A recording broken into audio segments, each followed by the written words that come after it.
بسم اللہ الرحمن الرحیم، السلام علیکم۔ میں ہوں صحبی کاظمی، آپ دیکھ رہے ہیں فیس بک اور یوٹیوب۔ آج 18 ستمبر جمعرات کا دن ہے اور یہ بڑا اہم ویلاگ ہے۔ جس معجزے اور واقعے کا ہم ذکر کرتے تھے، کیا وہ ہونے لگا؟ یہ تبدیلی کی فضائیں سر پر پہنچ چکی ہیں، امریکہ کی آنکھیں پھرنے لگی ہیں، اسٹیبلشمنٹ نے اپنے لیے بہت بڑا گڑھا کھود دیا، عالمی کرائسس کے نتیجے بننے والی یہ رجیم اب مشکل میں، سعودی عرب سے دفاعی ایٹمی ہتھیاروں کی منتقلی، یہ سارا معاملہ کیا ہے؟ فوج اور سعودی فوج کی پاکستان میں تعیناتی، اور یہ تاریخ کتنا بڑا معاہدہ ہے، تاریخ میں کتنی دفعہ ہوا، ان معاہدوں کا نتیجہ کیا نکلا اور امریکہ اب کیا کرے گا، یہ میں آپ کو تفصیل بتاتا ہوں۔ ڈونلڈ ٹرمپ کی شاہی فیملی کے ساتھ ڈنر ہے اور جمائمہ خان کی شرکت کی خبریں بھی آ رہی ہیں، شاہی محل میں خان کی گفتگو بھی ہو رہی ہے۔ یہ تبدیلی کی فضا لندن میں نمبر 2 بھی موجود ہے، اور خان کے ٹویٹر اکاؤنٹ پر اسٹیبلشمنٹ کا بڑا حملہ بند کرنے کے احکامات میں کیا ہوگا؟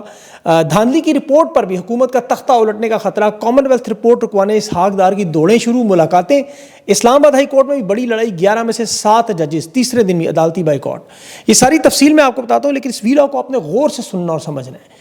یہ پاکستان سعودی عرب کے درمیان جو دفاعی معاہدہ جو اس وقت پوری دنیا کی توجہ کا مرکز بنا، یہ معاہدہ ہے کیا اصل میں؟ اس کی تفصیل میں آپ کے سامنے رکھتا ہوں، کیونکہ اس کے سیاسی، انٹرنیشنل اور خارجہ پالیسی سمیت معاشی، یہ تمام منصوبے ہر چیز کے ساتھ جڑا ہوا ہے، اسٹیبلشمنٹ کے اقتدار کے ساتھ۔ یہ انتہائی حساس معاملہ ہے۔ پہلے تو دیکھیں، یہ ہمارے دین اور ایمان کا حصہ ہے۔ حرمین شریفین، کعبۃ اللہ کی ذمہ داری ہے، اس کا گھر ہے، جسے ابرہا کے حملے پر بھی اس نے ابابیل سے روک لیا، اس کی حفاظت وہ خود کرتا ہے۔ مسجد نبی صلی اللہ علیہ وسلم کی حفاظت جو وہ مسلمانوں کی ذمہ داری، یہ ہمارے ایمان کا حصہ ہے۔ پاکستان کی فوج ہو، دنیا بھر کے مسلمان ہوں، چاہے وہ جس مرضی عقیدے مسلک سے ہوں، ہم سب کے لیے یہ لازمی ہے۔ اس پہ تنقید کا تو ہم سوچ ہی نہیں سکتے، اور میری ذاتی رائے ہے کہ عمران خان کو بھی اس کا علم ہوگا، عمران خان اس پر بلکہ خوش ہوں گے، اس معاہدے کی حمایت کریں گے، کیونکہ عمران خان تو ویسے بھی آپ کو پتہ ہے مسجد نبی صلی اللہ علیہ وسلم اور ان سے کا خصوصی عشق ہے، اللہ کے نبی کا گھر ہے، تو اس کی حفاظت تو ایمان کا حصہ ہے۔ اس لیے اس کے اثرات البتہ کیا ہیں، سوالات کیا ہیں، معاہدے کی تفصیل کیا ہے، وہ میں آپ کے سامنے ضرور رکھوں گا۔ دیکھیں، ایک تو یاد رکھیں کہ یہ معاہدہ پاکستان کی تاریخ میں پہلی دفعہ نہیں، یہ غلط کہہ رہے ہیں، یہ تیسری مرتبہ ہوا ہے، اور پاکستان کی تاریخ میں یہ تیسری دفعہ معاہدہ بھی فوجی حکمرانوں کے ساتھ ہوا ہے۔ پہلا معاہدہ 1967 میں ہوا، فیلڈ مارشل ایوب خان کی حکومت تھی، اور اس وقت سعودی وزیر دفاع تھے شہزادہ سلطان، یہ پاکستان آئے تھے، دفاعی معاہدہ ہوا تھا، دستخط ہوئے تھے۔ دوسری دفعہ 1979 میں ایران انقلاب آیا، جب افغان جنگ، سوویت یونین افغانستان پر حملہ کر چکا تھا، اور جنرل ضیاء الحق نے یہ معاہدہ کیا تھا اس وقت شاہ خالد بن عبدالعزیز کے ساتھ، اور بعد میں شاہ فہد بن عبدالعزیز کے دور میں 82 میں دوبارہ ہوا، تیسری دفعہ۔ اور 1982 میں شاہ خالد کے انتقال کے بعد شاہ فہد کے ساتھ جو 82 میں معاہدہ تھا، اس میں پاکستان کی فوج 5 سال تک سعودی عرب میں رہی، 1987 تک ہزاروں پاکستانی فوجی وہاں پر تعینات تھے، باضابطہ دفاعی تعاون تھا، جوائنٹ ڈیفنس پروٹوکول کے نام پہ پاکستان کے ٹرینر، فوجی ماہرین سعودی فوج کو تربیت بھی دیتے رہے، جدید اسلحے کی ٹریننگ بھی دیتے رہے، پاکستانی پائلٹ جو تھے سعودی ایئر فورس کو وہاں باقاعدہ تربیت دیتے رہے، بلکہ ایک ڈیزرٹ ہاک آپریشن کے نام سے ایک مشترکہ ڈرلز ایکسرسائزز ہوئی تھی، آپ کو یاد ہوگا۔ اب تیسری چوتھی دفعہ بلکہ کہہ لیں، یہ محمد بن سلمان کے ساتھ فیلڈ مارشل کی جو ملاقات ہوئی، اس کے بعد یہ معاہدہ ہوا۔ تو یہ کہا جائے کہ فوج کو پہلی دفعہ ذمہ داری پاکستان کی ملی، یہ غلط ہے۔ حج کے لیے، عمرے کے لیے بھی پاکستان کی سیکورٹی انتظامات کی ضرورت جہاں پڑے، آپ کو پتہ ہے 7 لاکھ کی فوج ہے، ہر وقت مصروف تو نہیں رہتے، تنخواہوں کے نام پہ، امارات کے نام پہ مڈل ایسٹ میں یہ ڈیپوٹیشنز ہوتی ہیں۔ اور اس میں یاد رکھیں کہ ایوب خان کی، جنرل ضیاء الحق کی سعودی عرب میں اس وقت انہیں بڑا پروٹوکول دیا گیا تھا، سوشل میڈیا تو موجود نہیں تھا، ورنہ وہ فضائی پروٹوکول، توپوں کی سلامی، جھنڈے، گھوڑے، یہ سب لوازمات آپ کو نظر آتے۔ فیلڈ مارشل نے یہ معاہدہ کیا، شہباز شریف سے ایک پوسٹر بوائے، سیاسی بیانیہ۔ یاد رکھیں، اس وقت اس حکومت اور اسٹیبلشمنٹ کے پاس کوئی بیانیہ بیچنے کو نہیں۔ SIFC بری طرح ناکام ہو چکا ہے، بیرونی دنیا میں جو تعلقات ہیں وہ آپ کے سامنے، ابھی تک چین امریکہ کی کچھ سمت نظر نہیں آ رہی، سوائے مادنی 1-2 چھوٹے چھوٹے ملینز کے معاہدوں کے علاوہ کوئی ایسا بیانیہ نہیں پورے ملک میں۔ اسی لیے چراغاں کا فیصلہ، وہ صحافیوں نے کہا جو کچھ بڑا ہونے والا ہے، بڑی خبر آنے والی، تاریخ میں پہلی دفعہ ہو رہا ہے، یہ سب منجن چورن، اس کی کوئی اہمیت نہیں، سیاسی بیانات ہیں۔ تینوں ادوار میں ایوب خان نے، جنرل ضیاء الحق نے اور فیلڈ مارشل نے، ان تینوں ادوار میں باقاعدہ سے بیچنے کی کوشش کی گئی۔ اور ویسے بھی چچا بھتیجی شریف خاندان، مریم نواز اور نون لیگ تو آپ کو پتہ ہے نوٹنکیوں، وارداتوں میں اور ٹک ٹاک میں، ویڈیوز میں، تصاویر میں، بیانیے کی حد تک ان وارداتوں کے ماہر ہیں۔ یہ تو خالی دیگ میں سے قورمہ نکال لیتے ہیں، خالی ڈبوں میں سے ووٹ نکال لیتے ہیں۔ وزیر آباد میں دیکھیں، 7 بسیں لانچ کی ٹوٹی ہوئی سڑکوں پر، جن پر نئی گاڑی چلانا دشوار ہے۔ مریم نواز کے ایک سڑک بنائی گئی، 1000 لوگوں کو پاس جاری کیا گیا، موبائل فون چھین لیے گئے، اور وہاں پھر منوں کے حساب سے گلاب کی پتیاں پھینکی جا رہی ہیں۔ پورے کا پورا پنجاب اس وقت پانی میں ڈوبا ہوا ہے۔ تو انہیں تو یہ صرف ویڈیوز چاہیے تاکہ اپنے ریکارڈ کے لیے اندر چلا کے دکھائیں، دیکھیں جی ہمارے دور میں کتنی خوشحالی تھی، ڈوبے ہوئے اس سیلاب میں۔ تو یہ ایک مخصوص قسم کی ذہنیت ہے، نفسیات کی زبان میں سے نارسزم کہتے ہیں، انا پرستی۔ زیادہ تفصیل میں جائیں تو اسے کوگنیٹو ڈسوننس کہا جاتا ہے، جو حکمران عوام کا مذاق اڑانے، جو بادشاہ نیرو کے اندر تو بانسری والا آپ نے سنا تھا، یا رنگیلا شاہ، وہ بادشاہ جو طوائفوں کو خوش کرنے کے لیے کشتیاں ڈبو دیتے تھے، یہ وہی اسی طرح کی ذہنیت ہے. لیکن اصل ان کی واردات کو پس منظر پر ڈال کے معاہدے کی طرف ہوں. زلمے خلیل زاد نے ٹویٹ کی کہ پاکستان اپنی نیوکلیئر ٹیکنالوجی کیا سعودی عرب کو ٹرانسفر کرنے جا رہا ہے یا اس معاہدے کا حصہ ہوں گے. جو سعودی عرب پر حملہ، پاکستان پر حملہ، پاکستان پر حملہ، سعودی عرب پر حملہ تصور کیا جائے گا. اب یہ حالات تو بنے دیکھیں قطر کے حالات سے، یہاں سے تشویش شروع ہوئی کہ اسرائیل نے ایک دن میں 6 اسلامی ممالک پر حملہ کیا، قطر پر بھی کیا، تو سیکیورٹی خدشات تو بالکل پیدا ہوئے. اور پاکستان پر حملے کے اعتبار سے آپ کو پتہ ہے سوائے ہندوستان کے علاوہ ہمیں تو کسی سے کوئی خطرہ نہیں. اور نریندر مودی کے ساتھ سعودی عرب کے گہرے تعلقات ہیں. اپریل 2025 میں مودی سعودی عرب گیا، وہاں اس کا جو پروٹوکول تھا، فضا میں F-15 F-15 جہازوں کے گھوڑے نچائے گئے، ہندوستان کے جھنڈے لگائے گئے، بلکہ ان کے عرب تو ہندی میں گانے بھی گاتے رہے، ویلکم کرتے رہے. اور $100 ارب کی ساتھ وہ انویسٹمنٹ بھی شروع، ریفائنری، تیل، یہ سارا معاملہ آپ جانتے ہیں. اس کے علاوہ جو ہندوستان کے لوگ لاکھوں کی تعداد میں نئے ویزے بھی انہیں ملے. اور اس وقت بھی سعودی عرب میں پاکستانیوں سے زیادہ ہندوستان کے لوگ کام کر رہے ہیں جو فورن ریمیٹنس اپنے ملک بھیجتے ہیں. اب ان حالات میں ہندوستان کے حملے پر سعودی عرب کیا فوجی جواب دے گا، یہ تو ناممکن سی بات ہے. اس جنگ کا البتہ پاکستان ہندوستان کا خطرہ ٹل گیا، لیکن موجودہ اسٹیبلشمنٹ کے لیے بڑا خطرہ وہ امریکہ برطانیہ سے ان کے تعلقات، وہ معاہدے کی خفیہ شکیں جاننا چاہتے ہیں، ظاہر انہیں پتہ لگ جائے گا. ظاہر ہے اب سعودی عرب اور دیگر اتحادیوں پر عرب ممالک کا اس وقت امریکہ کا جو حفاظت کا اعتماد تھا وہ ختم ہو رہا ہے. اور یہ امریکہ اور یورپ کے لیے بڑا مسئلہ ہے کہ ایک تو پاکستان کے پاس ایٹمی ہتھیار ہے جو مشرق وسطیٰ میں اسرائیل سمیت ان تمام اہداف کو نشانہ بنا سکتے ہیں، لانگ رینج کی میزائل ہے جو امریکہ تک مار کر سکتے ہیں، جس پر امریکہ نے پابندیاں لگائیں. دوسرا سعودی عرب اور عرب ممالک امریکہ اور اس کے اتحادی ہیں، یہ ان کے لیے سونے کی مرغی ہے، انڈا دینے والی. عرب ممالک سے سیکیورٹی نام پر سعودی عرب امریکہ بھتہ وصول کرتا ہے. ٹرمپ نے پہلی صدارت میں $500 ارب لیے اور پھر انہیں اربوں ڈالرز کے ہتھیار بھی بیچے، اور صرف اس بات پہ کہ آپ کو فوجی تحفظ دیں گے. اب دوسرے صدارت کے اقتدار میں حلف اٹھاتے ہی ٹرمپ نے عرب ممالک کا پہلا دورہ کیا اور $1000 ارب بھتے کے طور پر لے گیا اور ہتھیاروں کے نام پہ الگ $500 ارب کے معاہدے کر گیا. اور ٹرمپ نے کھلے سرعام یہ کہا کہ یہ عرب ممالک ہمارے بغیر 2 ہفتے بھی نہیں چل سکتے، اور یہ کہتا ہے ہم تمہیں ایران اور اسرائیل سے بچائیں گے، اس کے بدلے میں اربوں ڈالرز دو ہمیں. اب آپ ذرا سوچیں کہ پاکستان کی طرف سے دفاع کی پیشکش کے بعد یہ امریکہ اور ان کے اتحادی یورپی ممالک کیا یہ خوش ہوں گے کہ اتنا بڑا گاہک بھاگے؟ فیلڈ مارشل کی حمایت کریں گے، ایکسٹینشن کی توسیع میں مدد کریں گے، یا وہ کریں گے جو انہوں نے ایوب خان کے ساتھ اس وقت کیا جب معاہدے ہوئے تھے، اسے فارغ کیا؟ جنرل ضیاء الحق نے سعودی عرب سے جو معاہدہ کیا تھا 1987 میں ختم ہوا، 88 میں ضیاء فارغ. سوویت یونین کی ضرورت نہیں تھی، آموں کی پیٹی پھٹ گئی. تو یہ آپ کو بڑی امپورٹنٹ بتا رہا ہوں کیونکہ یہ امریکہ اپنے اتنے بڑے گاہک نہیں جانے دے گا. ماضی میں بھی جب عرب دنیا نے OIC بنانے کی کوشش کی، امت مسلمہ کا اتحاد بنانے کی کوشش کی، الگ سے اسلامی بینک بنانے کی کوشش کی، وہ پھر چاہے ضیاء الحق تھا، ذوالفقار علی بھٹو تھا، ایوب خان تھا یا عمران خان تھا، انہیں کسی کو بھی نہیں چھوڑا عرب دنیا میں. انہوں نے بلکہ عرب دنیا میں جس نے ڈالر کو چھیڑا اسے نہیں چھوڑا. دوسری کرنسی میں کاروبار کی کوشش پیٹرو ڈالر کی. اب وہ رہنماؤں کی پوری ایک لسٹ بنائیں. شاہ فیصل 1973 میں عرب اسرائیل جنگ کے بعد مغرب پر تیل کی پابندیاں لگانے کا سوچ رہے تھے. شاہ فیصل کو اس کے بھتیجے شہزادہ فیصل بن مسعود سے شاہی محل کے اندر سرکاری استقبالیہ میں گولی ماری گئی. بعد میں قاتل کو ذہنی مریض بنا دیا. امریکہ اور نیٹو کے خلاف قذافی نے مخالفت کی، ایک گولڈ دینار کا منصوبہ شروع کیا، 2011 میں نیٹو نے حملے کر کے اڑا دیا. صدام حسین نے ڈالر کی بجائے تیل کی جو پیمنٹ تھی یورو میں شروع کی، صدام کو دیکھ لیں کیا ہوا. 2003 میں امریکہ نے حملہ کیا اور پھر عراق کا کیا حال کر دیا. یاسر عرفات اسرائیل کے خلاف ڈٹا رہا، اسے پراسرار پولینیم زہر دیا گیا باقاعدہ. مصر میں جمال عبد الناصر نے اسرائیل کی مخالف پالیسی بنائی تھی، اسلامی ممالک جوڑنے کی کوشش کی، 1970 میں اسے راستے سے ایسے ہٹایا گیا. اس کے بعد آپ دیکھیں اس کا داماد ملا ہوا تھا، مزے کی بات. اور جب امریکہ اور مغرب کے براہ راست ایسے چیلنج کیے جائیں تو اس کے بعد پھر آموں کی پیٹیاں ہوں، ملک کے اندر بغاوت ہو، سیاسی عدم استحکام ہو، ادارے کے اندر لوگ اٹھیں، یہ ایک معمول ہے، ایک تاریخ ہے. تو یہ وقتی معاہدہ جس پر شہباز شریف جشن منا رہے ہیں، یہ بالکل ایسے ہی ہے جیسے عمران خان نے روس کا دورہ کیا سستا تیل اور گندم لینے کے لیے اور سائفر آ گیا. ان کے لیے سائفر کیا آئے گا؟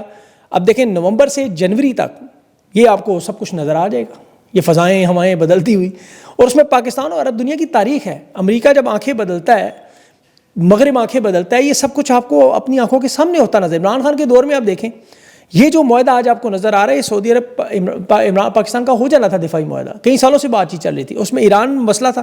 عمران خان نے سعودی عرب اور ایران کے درمیان اسی لیے خفیہ سفارتکاری شروع کی اور وہ تمام خدشات دور کر دیے جو ایران کی طرف سے تھے کہ حملہ کریں گے، وہ ہوا ہی نہیں. بہت بڑی کامیابی تھی. اس کے بعد دیکھیں ان کے معاملات اتنے بہتر ہوئے کہ سپریم لیڈر کی ملاقاتیں ہوئیں محمد بن سلمان کے ساتھ، ابھی بھی کل بھی مشیر سے پرسوں ملے ہیں. یہ اسی کا تسلسل ہے. تو سعودی عرب کو اب ایران سے کوئی خطرہ نہیں ہے، وہ بلکہ ان کے ساتھ دوست ملک کی طرح کھڑے ہیں. اب اسرائیل سعودی عرب کے درمیان جو معاملہ ہے وہ بھی ابراہم اکارڈ معاہدے کی وجہ سے کافی سارے معاملات بہتر ہیں. یہ تمام ہجرت اور اپنی سیکیورٹی کے لیے دفاعی معاہدہ کیا گیا ہے. لیکن اس میں ظاہر ہے نومبر میں آرمی چیف کی ریٹائرمنٹ کے بعد ہو سکتا ہے انہیں جنرل راحیل شریف کی جگہ پر یہ عہدہ مل جائے ظاہر ہے، اور پھر یہ جمود جو پاکستان پہ تاری یہ بھی ختم ہو جائے، کیونکہ ایکسٹینشن اگر نہیں ہوتی یا ریٹائرمنٹ لے کے وہ سعودی عرب چلے جاتے ہیں تو دنیا کے حالات تو بدلتے ہیں. دیکھیں دوست دشمن عالمی سیاست میں بڑی جلدی بدلتے ہیں، 1 منٹ لگتا ہے. عمران خان کو ڈونلڈ ٹرمپ نے اپنا دوست قرار دیا، لیکن دیکھ لیں یوکرین کے معاملے کی وجہ سے عمران خان پر ایک ٹویٹ نہیں کی، کیونکہ وہ اس کی ریاست کا مفاد نہیں تھا، یوکرین کی وجہ سے، اسرائیل کی وجہ سے. تو آج جو معاملہ اسٹیبلشمنٹ نے اپنے گلے میں گھنٹی باندھی جو ڈھول باندھ دیا، تو یہ ذرا میں بڑی اہم بات بتانے لگوں. دیکھیں رجیم چینج پاکستان میں پھر ایسے ہی ہوتی ہے. یہ جو رجیم ہے موجودہ یہ عالمی کرائسس کا نتیجہ ہے، روس یوکرین کے دنگل کا نتیجہ ہے. یہاں عمران خان کو ہٹانا تھا، ڈھونڈ کے عمران خان کے دشمن نواز شریف، زرداری، اسحاق ڈار، عدلیہ میں ہر وہ شخص ڈھونڈا گیا جو عمران خان کے بغض میں ہو، چاہے وہ الیکشن کمشنر ہو، چاہے قاضی فائز ہو، ہر ادارے میں اوپر سے لے کے نیچے تک عمران خان کے مخالف لگا کے عمران خان کو ہٹایا گیا.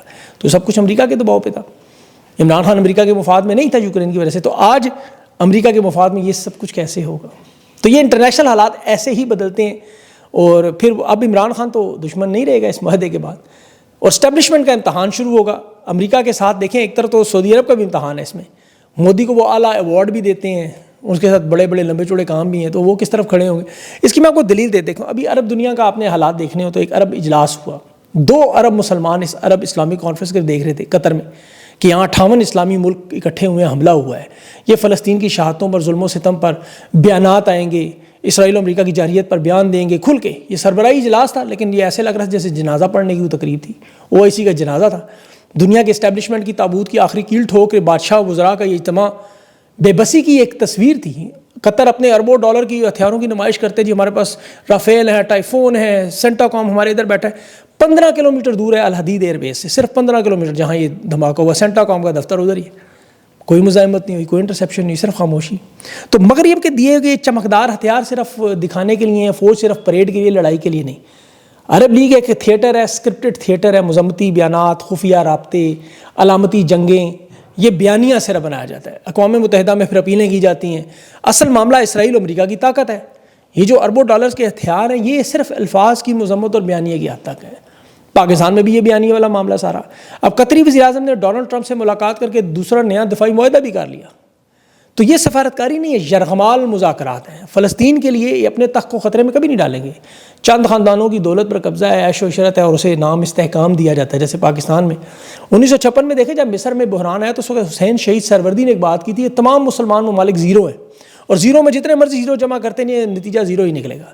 تو ابھی یہ سب کچھ آپ کے سامنے ہے. لندن سے اب جو خبریں آ رہی ہیں جس کے نتیجہ پاکستان میں شاہی محل میں جو بڑا ڈنر ٹرمپ کو دیا جا رہا ہے، شاہین سبائی صاحب نے خبر دی کہ وہاں جمائمہ خان اور ان کے بھائی زیک گولڈ سمتھ شامل ہیں، اور یہ ٹرمپ کے شاہی محل میں آپ کو پتہ اس کا سٹے ہے، اور خان کے دونوں بیٹوں کی بھی وہاں ملاقات کوشش ہے. لیکن جمائمہ کی ملاقات کی پاسبلٹی زیادہ ہے کہ گولڈ سمتھ خاندان کا وہاں شاہی خاندان میں بڑے تعلقات ہیں، کچھ شادیاں وغیرہ بھی ہوئی ہیں، آنا جانا بھی بہت سارا ہے. تو ہو سکتا ہے وہاں خان کے معاملات پہ اہم معاملات سامنے نظر آئیں. اور پھر اس میں کامن ویلتھ کی چھپائی ہوئی رپورٹ بھی ہے، یورپی یونین کے انتخابات کی رپورٹ جو ابھی نہیں آئی وہ بھی ہے.